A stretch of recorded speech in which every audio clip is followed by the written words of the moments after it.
It's just that the plan that they came up with had to be passed by the Israelis. I mean, the Israelis and the Americans are a tag team. And once you involve the Israelis, there's no way you can have a meaningful peace plan. The United States and Israel are joined at the hip. So when he says we, that means the IDF will do the dirty work. John Mearsheimer just warned that Trump's recent Gaza deal will not bring about a peace either in Green Line Israel or in Gaza. And in this clip, he gets into what are the ramifications of this deal, how will it pervert the prospect of peace, and what's the prospect of U.S. boots on the ground in Israel. So let's get right into it. Please like the video and subscribe to the channel. Is there any reason that Americans should expect that the Trump Gaza plan will be complied with by the Israelis? No, and there's already evidence that it's not being complied with. Look, with regard to the Trump plan, you're not going to get a peace settlement here. There's going to be no final agreement where the Palestinians have self-determination and they get some sort of state of their own. That's not going to happen. The only interesting question is whether the ceasefire sticks or not. And the Israelis have a rich history of breaking ceasefires. You want to remember that people treat this ceasefire as if it's something new. But the fact is that Trump, the day before he came into office, this is January 19th, a deal was struck with the Palestinians, with Hamas, and with Israel to have a peace, to have a ceasefire. And there was a ceasefire that lasted 2 months. And then the ceasefire ended. And guess who ended it? The Israelis. So why should we expect the Israelis not to try to end this ceasefire? And I think we should expect that. Now, it may not happen, and let's hope it doesn't happen, because we don't want to see the genocide start up again. But given that Israel has achieved hardly any of its goals in this campaign, I wouldn't be surprised for 1 second if Israel violated the ceasefire and we were back to square one. Yeah, actually, we know that Israel has already violated the ceasefire in two major ways, breaking their agreement on October 9th. Because, number one, they've only allowed half the aid trucks into Gaza that they initially agreed to. It was initially agreed to be 600 a day. They've only let in 300 a day. And they've actually killed several dozens of Palestinians. Now, they might be hoping for a, Hamas backlash that would allow them to, have justification in the eyes of optics, in the eyes of the American public, of violating the ceasefire, as they clearly want to do. Smotrich is openly talking about it, essentially. But that is the case, and really this comes down to whether one side or the other will make a big deal about the violations that have already happened, and Israel has already done that. Mearsheimer is exactly right about Israel's track record for breaking ceasefires. Even in the Gaza theater alone, they've broken over 1,000 ceasefires. You can see that, look that up. Don't take it from me. It's not a conspiracy theory. This is widely documented. And we're actually seeing airstrikes on Lebanon to try to take away the focus of people in these ceasefire violations at the same time. So yeah, I largely agree with Mearsheimer here. I think he's right. Tell me what you think about the idea of Israeli settlements in Gaza. And lest you think that's fanciful, here's Minister Smotrich, Chris, cut number 7. There will be Jewish settlement in Gaza. Without settlement, there is nothing. First of all, the territories of the land of Israel are ours, but without settlement, they have no foothold. So we have patience, but we also have determination and faith. And with God's help, we will continue the series of victories and the great miracles that have happened to us to overcome all kinds of campaigns. He's the finance minister. He's openly talking about that. He's openly still talking about annexing Gaza. He might have had private conversations with Netanyahu. Hey, I am going to break this ceasefire. Don't be worried. Before that, which was a few days ago, he was pretty quiet. And in the run up to the first ceasefire, he threatened to quit the government over the idea of ceasefire. So, if you're a betting man, you have to bet on the prospect of this ceasefire ending very shortly. With religious fanaticism driving governmental policy, with a history of non-compliance, with a president of the United States saying if Hamas doesn't disarm, we will disarm them, with none of the principals present in Cairo when the so-called ceasefire Gaza deal was signed. Why would anybody expect it to succeed? I don't know. You and I certainly don't. I mean, when you listen to Smotrich talk, I think what you're hearing is the mainstream view inside of Israel. Israelis across the board are interested in creating a greater Israel, which means that Gaza will be part of Israel and the Palestinians will be driven out of Gaza. And then the question is, what happens after that? And of course, the answer is settlements go in. So when you hear people like Smotrich talk, they reflect what is the consensus opinion in Israel. And if you believe that, then how does a ceasefire hold up over time? Because this ceasefire is designed to prevent the Israelis from colonizing Gaza. Yeah, I mean, they're openly calling for it. This is going to happen. It's what the Likudniks have always wanted. They do want to take over Gaza as part of Greater Israel. They also want to destabilize regimes in the region to do that. That's what they've tried to do in Syria. Now you have an al-Qaeda emir that founded al-Nusra. That was the al-Qaeda affiliate in Syria as the leader of Syria. That's al-Shara. It used to be called Jalani. You know how you have Lebanon and the airstrikes going on there. You know, some of the maps of Greater Israel that Netanyahu has held up, you know, that say future Israel have, you know, part of Sinai taken over by Israel. This is the crusade of the Zionist movement on the right in Israel. It's just impossible to ignore. And the more we ignore it, the more we just, you know, deal in idealistic fantasies that don't have a bearing. What the U.S. should do is just withhold all funding to Israel, get the hell out of that region, pull our troops out, and not get into the entangling alliances that the best founding fathers warned about. It's always disastrous. It's always catastrophic.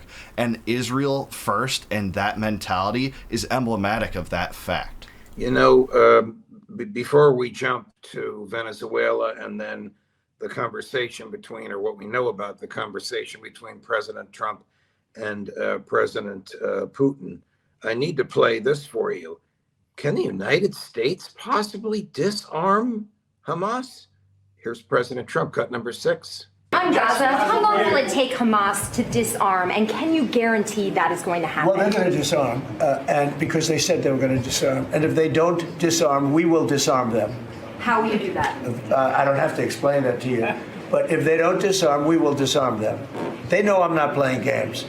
Okay, now, we did something monumental. We got the hostages back. That was the first thing we had to do. Above all else, get the hostages back. Now, they misrepresented because we were told they had 26, 24. How would the United States of America disarm Hamas unless we're going to put boots on the ground, Professor Mearsheimer? Well, I think what you have to do, Judge, is pay attention to the word we. When he says we, he's not talking about the United States. He's talking about the United States and Israel. The United States and Israel are joined at the hip. So when he says we, that means the IDF will do the dirty work.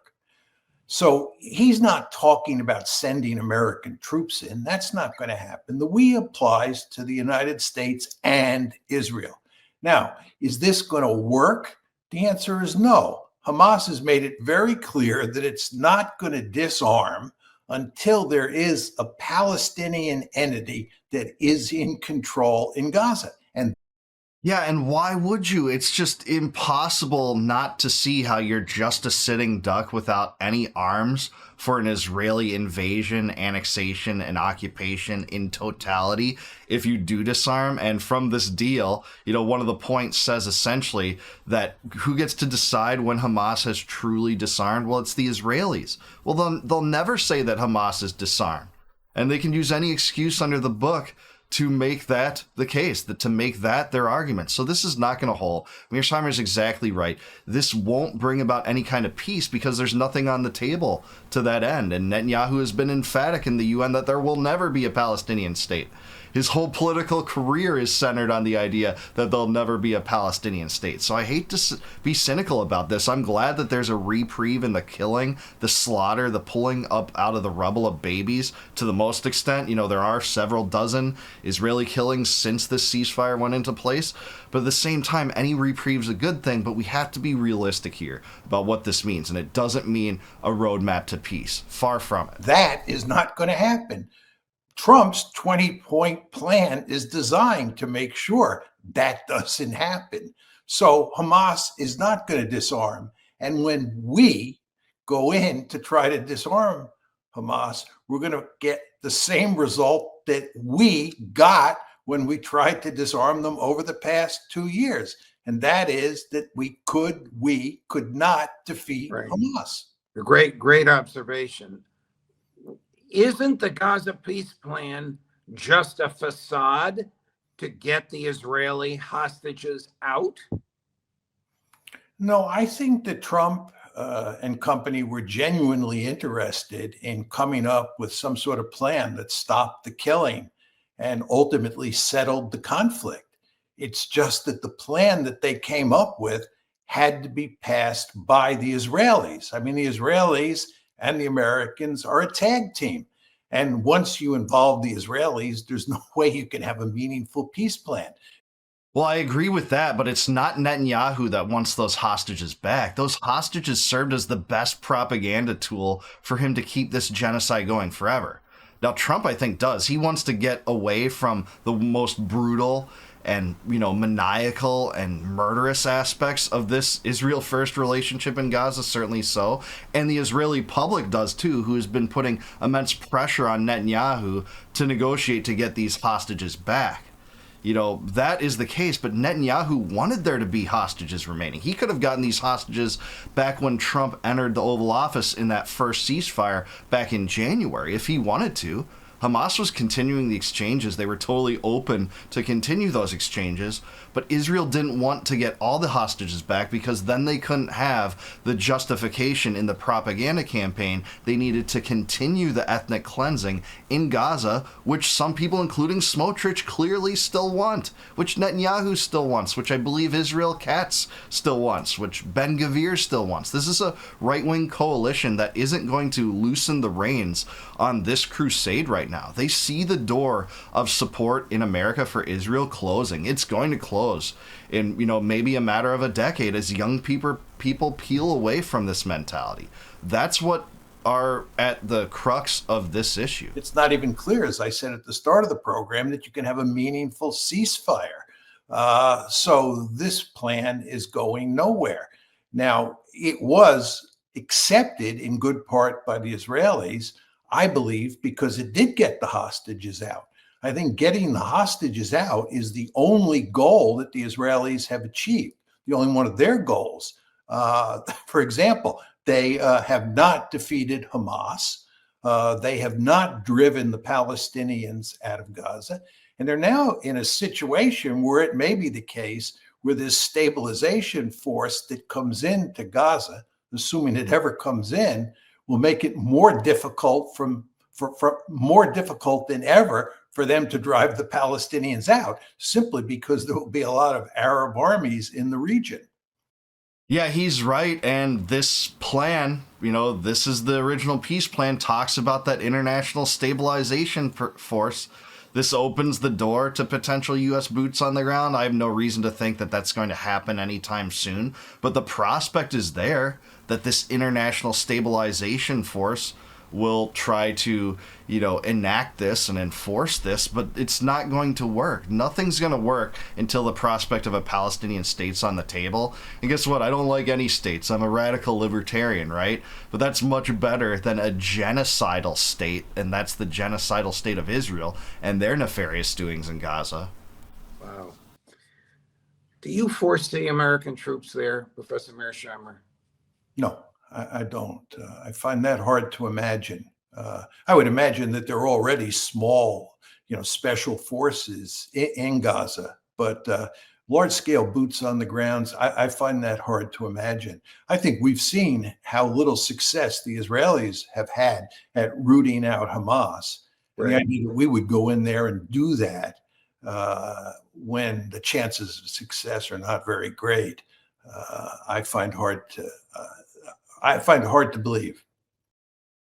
I do too, but you never know what the criminal government that is the United States and all the foolhardy decisions they've made in terms of foreign policy and terrorist fighting in the streets in Baghdad and, Mosul and in Kandahar and in Kabul and all the disastrous foreign policy exploits of the neocons and the empire builders that have taken place in my life, I'm sorry to say. I guess I don't see that either. I don't see that prospect as essentially being on the table. But again, I would never put it past our government to concoct the worst schemes to involve Americans and broil us deeper into this toxic relationship, and that's exactly what it is. It's an unholy union between the United States and Israel. I want no part of it. I don't want U.S. soldiers as part of it. I don't want even bases in the Middle East that are U.S. based, putting those soldiers in harm's way. The fact that Iran could touch them, that fact alone is enough to say, hey, you should get the hell out of there. And thankfully they didn't. They didn't act in any way close to what the neocons and Zionists said about, hey, Iran, as soon as they have the chance, they're going to wipe out, Israel off the map, and they're going to kill as many U.S. soldiers in the region as possible. Thankfully, they didn't. That gave Trump an off-ramp to kind of create a ceasefire with Iran. I don't think we've heard the end of that. But that's the risk of getting involved in these stupid alliances in the Middle East, where this fighting takes place because Israel won't agree to peace with its neighbors after being carved out as a state based on a grand land robbery project from the UN, supported by the globalists, primarily in the United States and Britain. That was at the heart of it all in 1947, and part of the Hasbara narrative was like, oh, there's been fighting there for thousands of years, and that just is an organic part of that region. No, there was a grand reprieve of violence and fighting of almost every major kind for about 700 years, from the time of the last crusade until the time of the modern creation of the modern state of Israel. That's the truth. That's the truth that Zionists and Hasbara addicts don't want you to know. But look, Mearsheimer's right. This agreement is not going to bring about peace. It's not designed to bring about peace. It's designed to be a temporary ceasefire. And even that is good.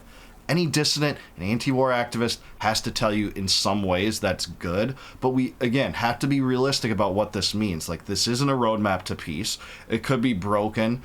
The Palestinians could make a big deal about the violations that Israel has already made, and we'll see, how soon this breaks. But I don't think this is going away. I don't think this is going to be the end of it. I do think this is going to come back and haunt Trump if he truly wants away from this. And no matter what Israel does, even if it launches the biggest airstrike campaign against Gaza, the biggest military invasion, it will not change U.S. support for Israel one iota. And think about that. They could murder a diplomatic party in another U.S. ally, Qatar, and that didn't hurt them whatsoever. You had Trump angry or upset about that, but never leading to any foreign policy ramifications, like threatening to withdraw aid. And that will never happen as long as AIPAC and the Israel lobby has so much influence over the U.S. government, not only in the presidency, but also in the Congress and deep state. But I do want to hear from you. What do you think? Is this plan going to lead to any kind of peace? How long will this ceasefire last? Do you see the prospect of U.S. boots on the ground as a real possibility? Let me know in the comments down below. Please like the video, subscribe to the channel. Also subscribe to Judge Napolitano. Awesome interview. I always appreciate his with John Mearsheimer, who is brilliant in his own right. And if you like my videos, my commentary, please consider becoming a YouTube member. You can do that by clicking the join button below. If you do that, you will get access to all of my videos before they go live to the general public on YouTube and help support the channel, and I'll really appreciate that. And until I see you guys next time, no more war, no more debt, no more inflation, and no more empire. Peace out, guys. Catch you in the next one.